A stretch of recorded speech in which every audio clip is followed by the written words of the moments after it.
think that the message here should be for the world.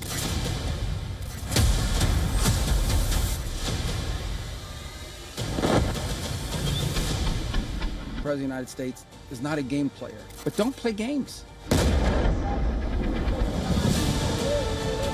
We're going to run the country until such time as we can do a safe, proper, and judicious transition. Adversaries remain on notice.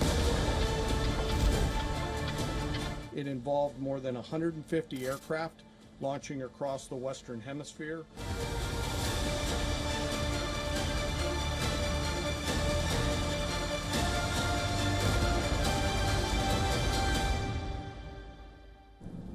After months of heavy machinery and troops deployment in the Caribbean and speculation surrounding Trump administration's decision to strike Venezuela, Washington struck Caracas on the 3rd of January, a move that by far remains unprecedented in history of America's South American policy books. A military maneuver has not only taken the world by surprise, but also the Americans. Here's a report.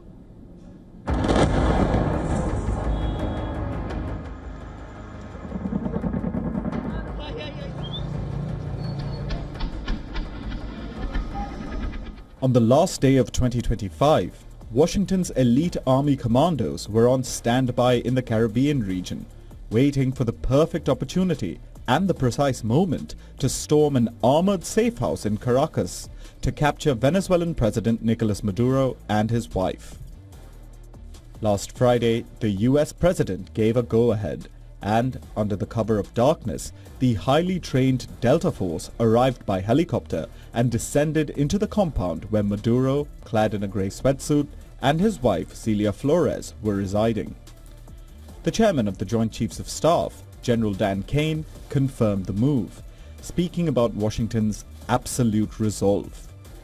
Over the course of the night, aircraft began launching from 20 different bases on land and sea across the Western Hemisphere. In total, more than 150 aircraft, bombers, fighters, intelligence, reconnaissance, surveillance, rotary wing were in the air last night.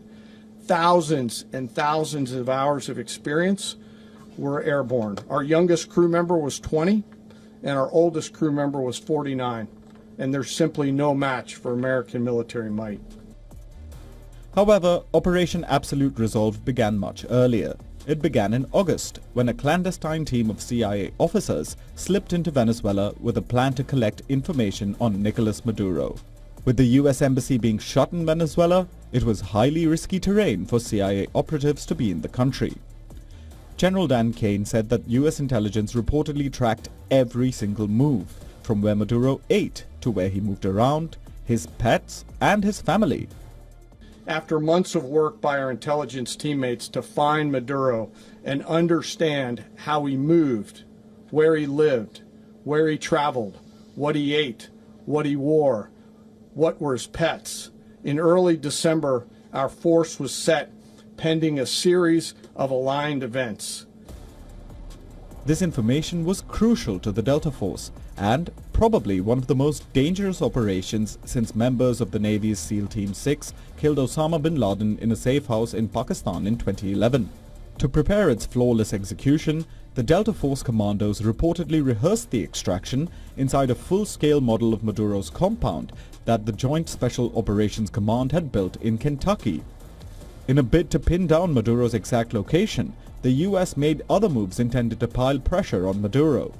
A week before eventually capturing him, the US carried out a drone strike on a port facility in Venezuela.